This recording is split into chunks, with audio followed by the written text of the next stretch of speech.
shalom, que le Seigneur nous bénisse. Je suis très contente et très heureuse, comme d'habitude, de vous retrouver après un long moment sur notre chaîne YouTube, sur toutes nos plateformes Facebook, sur Twitter. Oui, nous sommes déjà sur Twitter aussi. Vous pouvez nous suivre sur Twitter.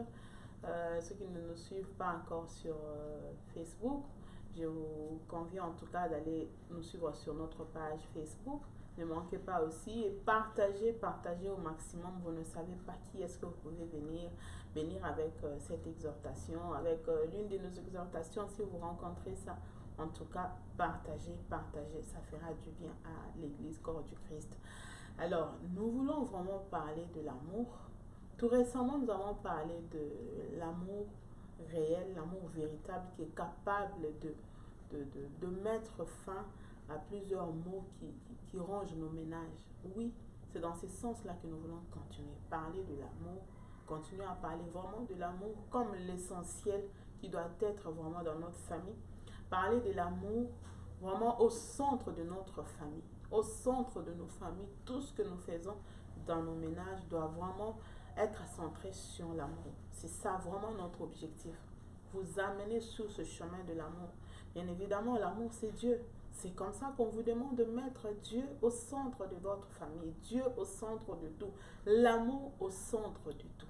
Et quand nous mettons l'amour au centre de tout, c'est très facile de voir les résultats.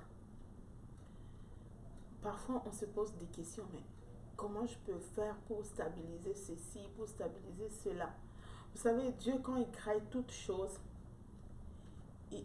il crée tout ce qu'il faut pour cette chose-là, pour que cette chose subsiste, pour que cette chose continue, pour que cette chose soit bonne. Donc, toute œuvre que le Seigneur fait est bonne. Ne pensez pas que le mariage ou la famille, ça a été comment dire, un fait du hasard. Ça ne vient pas des hommes, ça vient de Dieu. Avant d'être d'abord matériel, physique, naturel comme ça, le mariage a commencé d'abord commencé spirituellement. Dieu a commencé avec ça spirituellement. Il a trouvé qu'il n'était pas bon que l'homme soit seul. Il lui faut une aide semblable. Et c'est Dieu qui est allé lui faire cette aide pour lui donner. Vous connaissez la suite. Alors, nous voulons réellement que tout ce que nous allons faire dans nos familles, que ça soit vraiment centré sur Dieu, sur l'amour. Quand on vous exhorte de mettre l'amour au centre de votre famille, ça veut dire qu'on vous exhorte de mettre Dieu au centre de votre famille, au centre de tout ce que vous faites. Alors, Dieu, en créant la famille, en instituant la famille, il y a des règles que le Seigneur a mises. Et de ces règles-là, je peux en tirer 3 composantes qui nous aident vraiment à palper ou à comprendre que là, est-ce que nous avons mis l'amour de Dieu au centre ou on n'a pas mis l'amour de Dieu au centre? Alors, pour tester ou pour voir réellement que l'amour de Dieu est au centre de notre famille, vous allez retrouver ces 3 choses. Ces 3 choses qui sont la fidélité, la soumission et l'obéissance. Oui, ces 3 choses, quand on en manque au sein de la famille, c'est comme ça qu'on a l'instabilité qui ne cesse. Et l'instabilité qui ne fait que s'accroître. Parfois, on commence à chercher ailleurs. Non, on doit se poser des questions. Est-ce que ces 3 composantes majeures que le Seigneur nous a données pour que la famille puisse exister, pour que la famille puisse subsister, pour que la famille soit vraiment stable, est-ce que ces 3 composantes sont dans ma famille? Si tu n'as pas ces 3 composantes, ou si vous ne retrouvez pas ces 3 composantes, allez chercher le Seigneur pour savoir pourquoi ces 3 composantes ne sont pas là. Mais donc, je peux te dire que ces 3 composantes, si elles manquent, c'est parce que l'amour n'existe plus. Parce que l'amour appelle ces 3 composantes. Je vais expliquer à quelqu'un. Lorsque l'amour est au sein de la famille, l'amour commence d'abord par l'homme. Donc, c'est papa qui commence par aimer. Je vais juste faire un exemple plus banal. Comment est-ce qu'on arrive à fonder la famille? C'est vrai, on nous amène à des idées telles que ça peut être renversé. La femme peut aussi faire le premier pas. Je ne suis pas dedans en tout cas. Et je ne suis pas en train de parler de ça, je parle de la logique normale selon le Seigneur. C'est l'homme qui va vers la femme. Et lorsque l'homme va vers la femme, il est allé chercher la main de la femme pour faire quoi? Pour fonder une famille. Alors, dans ce cadre-là, on peut comprendre tout de suite que c'est l'homme qui conçoit l'amour, qui conçoit la famille. C'est lui qui a l'idée de ce qu'il a comme projet. Ton projet de famille là. Tu y as cette vision là de ce que doit être ta famille. Et quand tu vas chercher ton épouse dans ta tête, tu te dis, je cherche la femme que j'aime. Et c'est cet amour là que tu as pour ta femme qui va faire que vous allez fonder une famille. Et de votre amour, il y aura des bénédictions de la part du Seigneur qu'on appelle les enfants. Mais aujourd'hui, pourquoi cet ordre-là de la fidélité de l'homme envers la femme, la soumission de la femme envers l'homme, l'obéissance des enfants envers les parents est presque bafouée, est presque inexistant? Pourquoi? Parfois on se pose des questions, Mais aujourd'hui, je vais dire à un homme que si ces trois choses ou les deux autres choses n'existent pas, c'est parce que la première des choses, la première des composantes n'existe plus. Le fait que tu as démissionné, parce que le fait de ne pas rester dans la logique de ce que le Seigneur a donné comme loi qui doit régir la famille, c'est impossible que les choses marchent. Si les choses ne marchent plus et que le train est en train de dérailler, c'est parce que l'autorité de la famille a démissionné. Oui, l'homme a démissionné. Tu as cessé d'être l'imitateur de Christ. Tu as cessé de prendre l'exemple sur Christ pour être l'autorité de ta famille. Christ n'a pas besoin d'une autorité qui s'éclame seulement que je suis autorité dans ma maison. Pas seulement que je suis le chef de ma maison alors que tu n'as pas de vision pour ta maison. Tu ne sais pas où vous allez. De plus en plus, il y a l'idée comme... c'est comme si toute la charge incombe à la femme. C'est la femme qui se bat seule de plus en plus pour le bien-être de la famille. Je sais qu'il y a des hommes qui se battent. Mais malheureusement, ce n'est pas assez. Parfois même l'amour pour les enfants, on pense que c'est la femme qui a l'amour à donner aux enfants. Non. C'est d'abord à l'homme.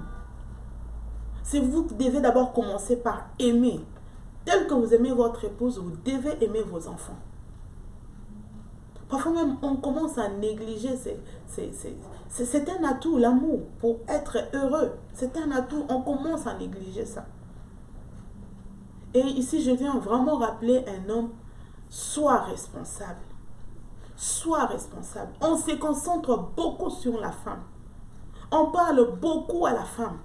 Sois une femme. Sois une femme vertueuse, une femme bonne. Est-ce qu'il y a quelqu'un qui peut parler aussi à un homme? Sois un bon père, sois un bon mari. Vraiment, il faut que tu sois vraiment une autorité dans ta maison.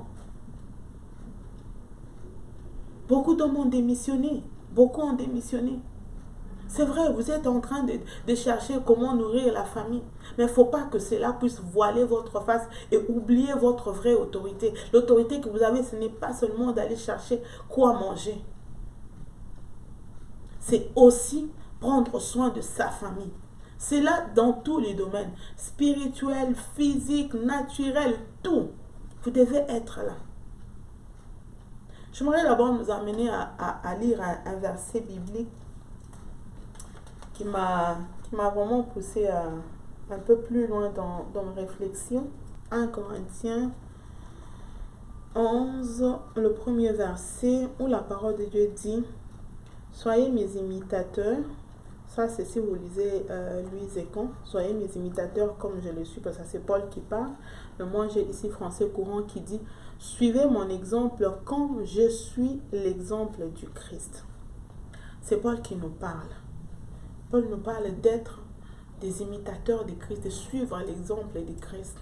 L'exemple de Christ que toi, homme, tu suis. J'aimerais d'abord parler à l'homme, qui est l'autorité numéro 1 de la famille. Parce qu'aujourd'hui, on se plaint de ce que la famille n'a plus d'essence. La famille est en train de perdre toute sa place. La famille est en train de perdre toute sa splendeur. À cause de quoi? À cause de l'homme. Parce que l'homme ne joue plus pleinement son rôle. Sans vouloir entrer dans beaucoup de choses, j'aimerais d'abord faire une petite comparaison entre la mission qu'a l'homme dans la famille et la mission qu'avait Christ. Et voir si réellement l'homme est en train de suivre l'exemple qu'il doit suivre, qui est Christ. Nous allons lire 1 Corinthiens 1, 1 Corinthiens 11 à partir du 3e verset. Cependant, je veux que vous compreniez ceci. Le Christ est le chef de tout homme. Le mari est le chef de sa femme et Dieu est le chef du Christ. Alors, la parole de Dieu nous montre clairement que l'homme est l'autorité de la femme. Donc, l'homme est le chef de son mari. Et Christ est l'autorité de l'homme. Où est-ce que je vais en venir en lisant ces versets? Je sais qu'on connaît tous ces versets et on ne voit que la femme. On ne parle qu'à la femme. Tu dois accepter. L'homme, c'est ton chef. Quand on lit souvent ce verset, on a toujours tendance à indexer un peu la femme pour lui dire, ce verset, c'est à toi qu'on parle, tu dois accepter que l'homme est ton chef. Maintenant, aujourd'hui, je veux parler vraiment à un homme. Je veux parler à un homme qui lit souvent ces versets, qui pense que ce verset s'adresse seulement à la femme. Non, ce verset s'adresse aussi à toi. Pour te dire quoi? Autant moi, la femme, je me tourne vers toi pour accepter que tu es mon chef, te donner soumission, autant toi aussi l'homme, tu dois accepter aussi que Christ est ton chef et que tu dois lui être soumis. Ça veut dire, quand tu es soumis ou quand tu travailles sous la mission de quelqu'un, tu dois suivre ses ordres. Si j'accepte que mon mari est mon chef, je dois travailler sous ses ordres.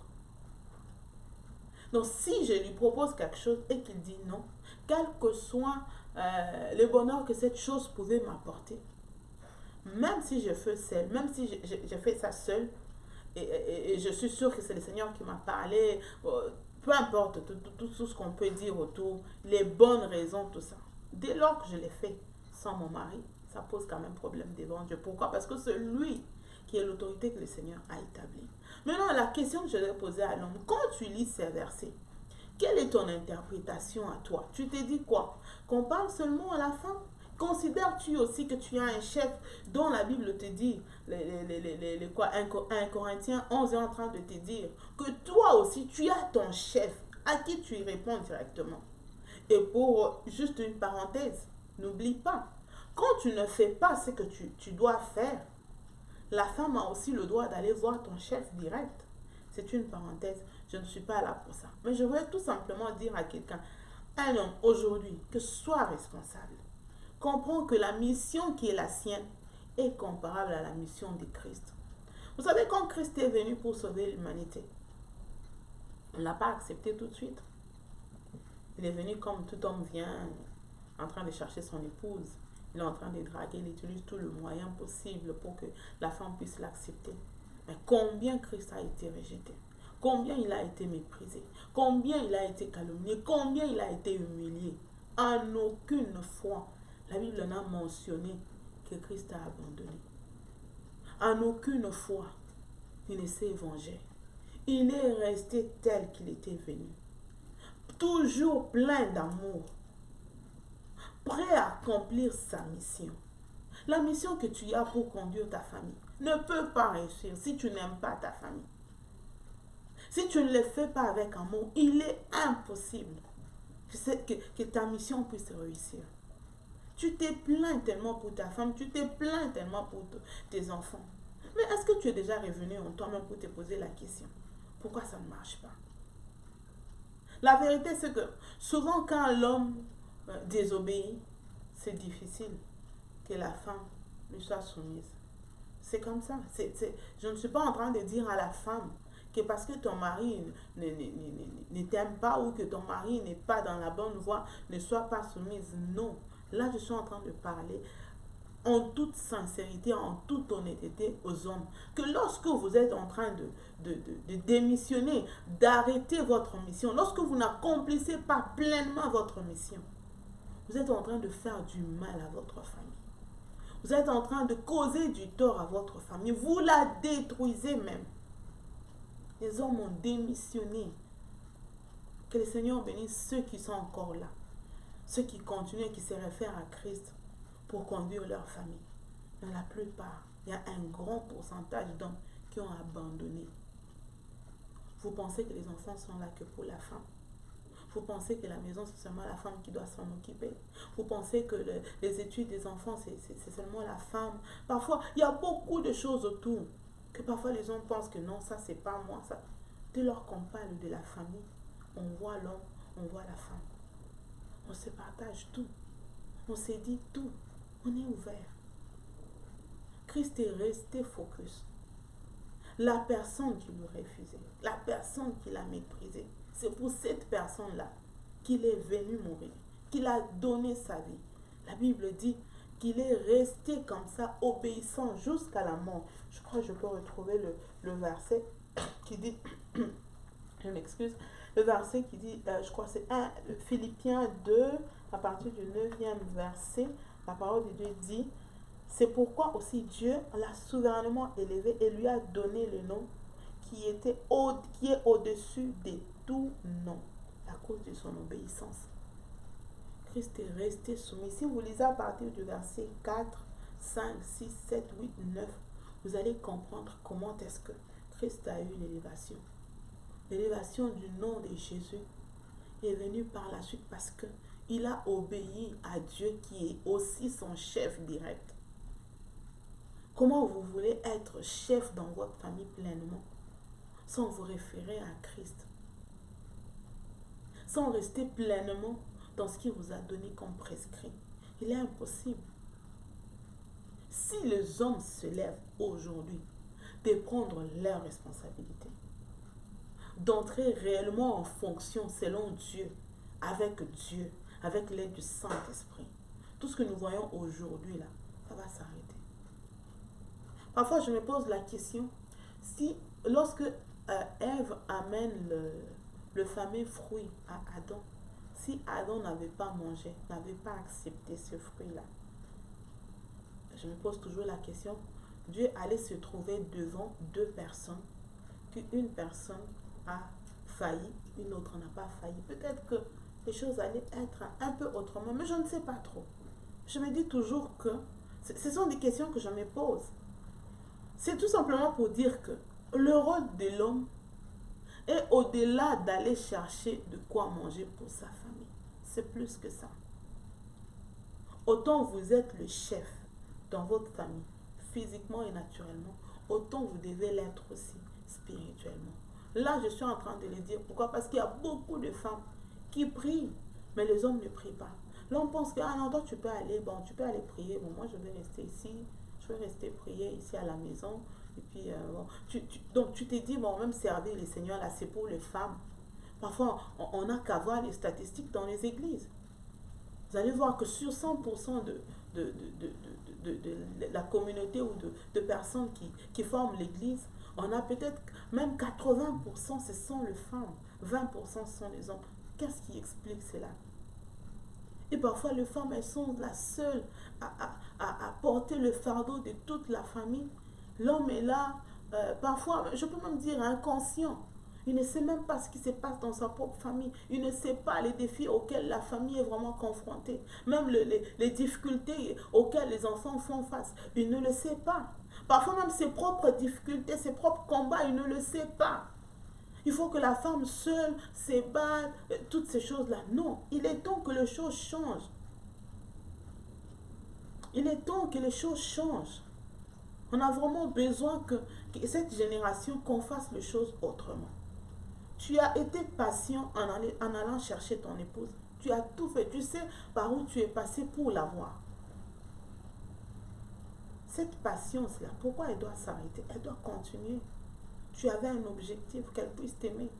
Tu as atteint ton objectif. Tu as vu combien la détermination peut donner des bons fruits. Aujourd'hui, elle est à toi. Mais autant vous êtes déjà dans la maison, continuez à être patient.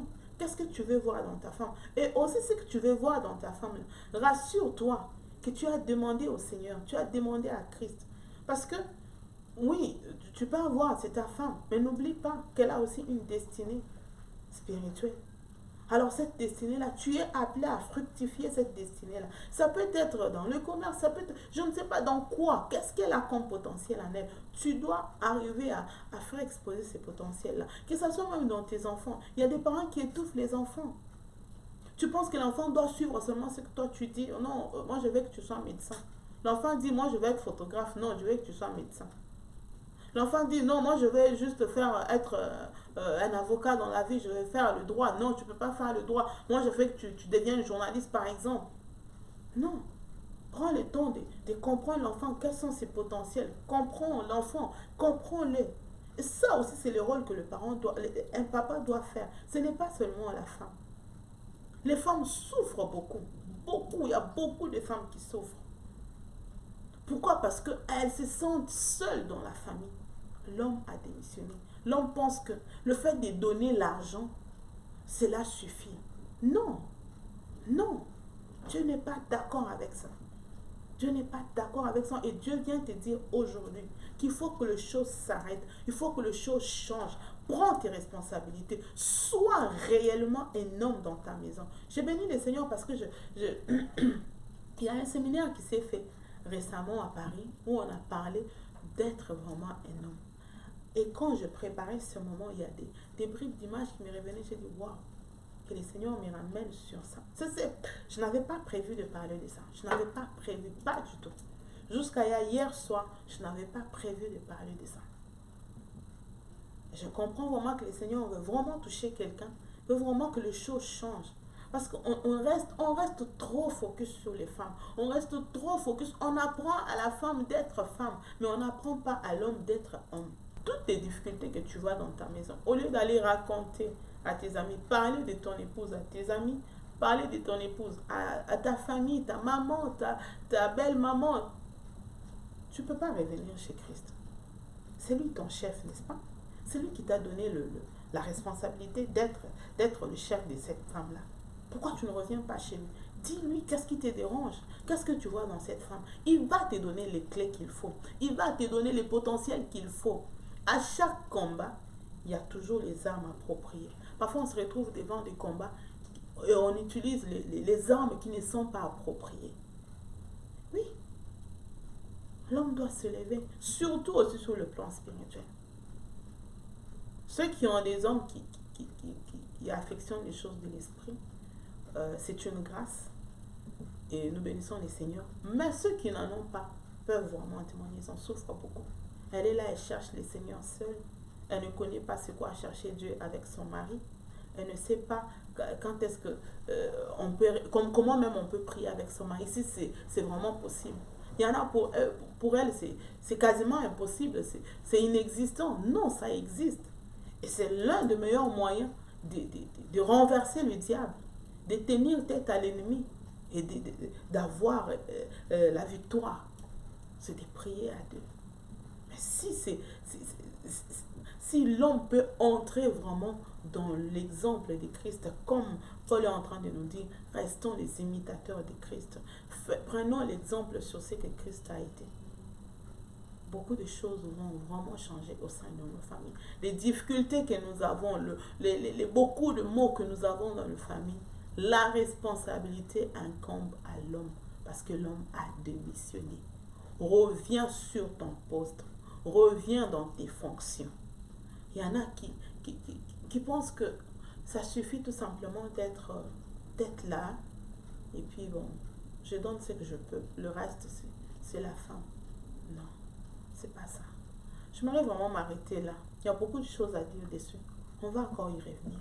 Avec l'aide du Saint-Esprit. Pour qu'on puisse vraiment parler librement. Parler vraiment et nous amener à un niveau de conscience où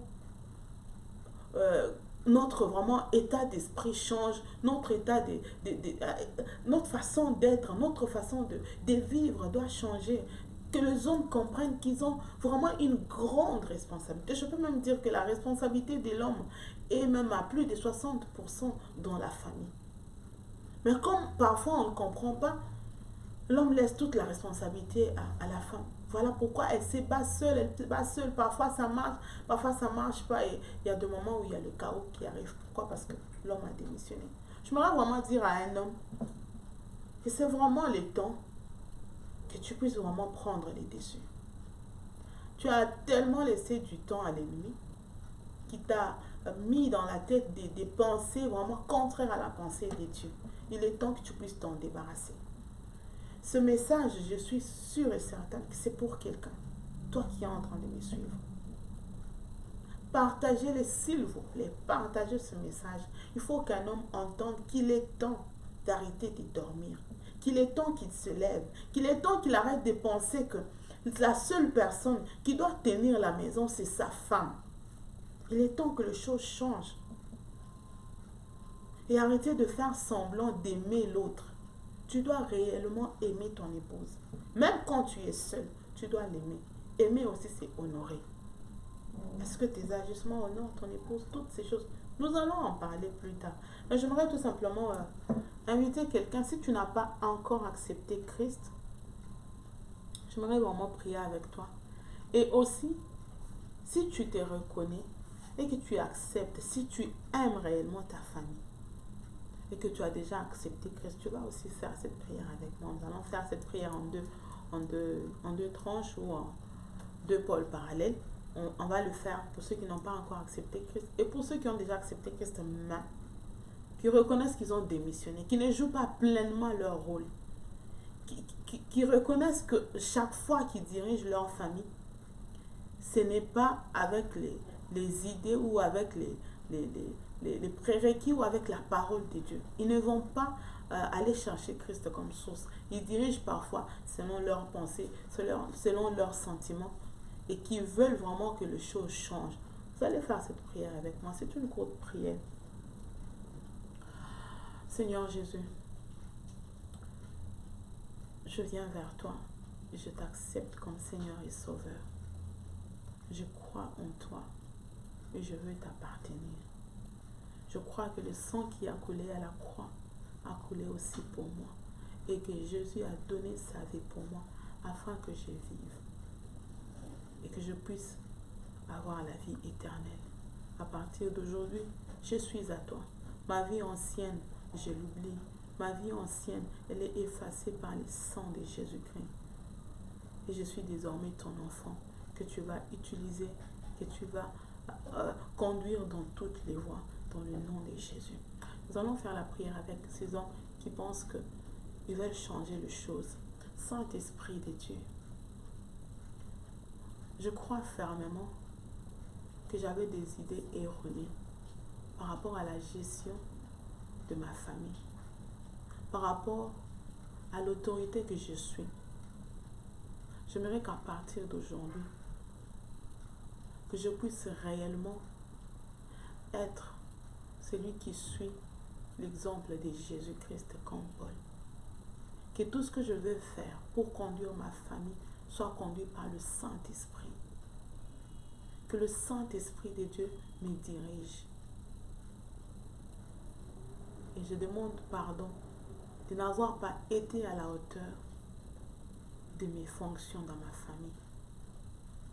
J'aimerais commencer une nouvelle marche. J'aimerais que grâce à moi, à l'autorité que je suis, que les choses changent au sein de ma famille. Que désormais ma famille soit restaurée. Que ma famille soit stable dans le nom de Jésus.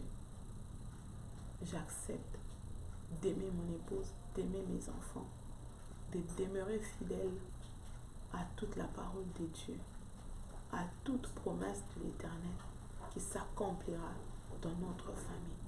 Dans le nom de Jésus-Christ, je demande ton aide, Seigneur. Dans le nom de Jésus-Christ, je demande ton aide, Saint-Esprit de Dieu. Seigneur, merci d'avoir touché un homme. Merci d'avoir touché nos cœurs. Merci d'avoir localisé Merci de restaurer un cœur. Merci parce que toute chose que tu fais est bon. Alors remplis, remplis, remplis et télécharge les pensées divines afin que nos familles soient restaurées dans le nom de Jésus. Amen. Je suis heureuse d'avoir passé ce moment avec vous. Ça me fait toujours du bien. Et je bénis vraiment le Seigneur. Soyez bénis dans vos maisons et qu'un homme soit restauré dans sa pensée, dans son âme et dans sa vie. Au nom de Jésus. Amen. Jesus, so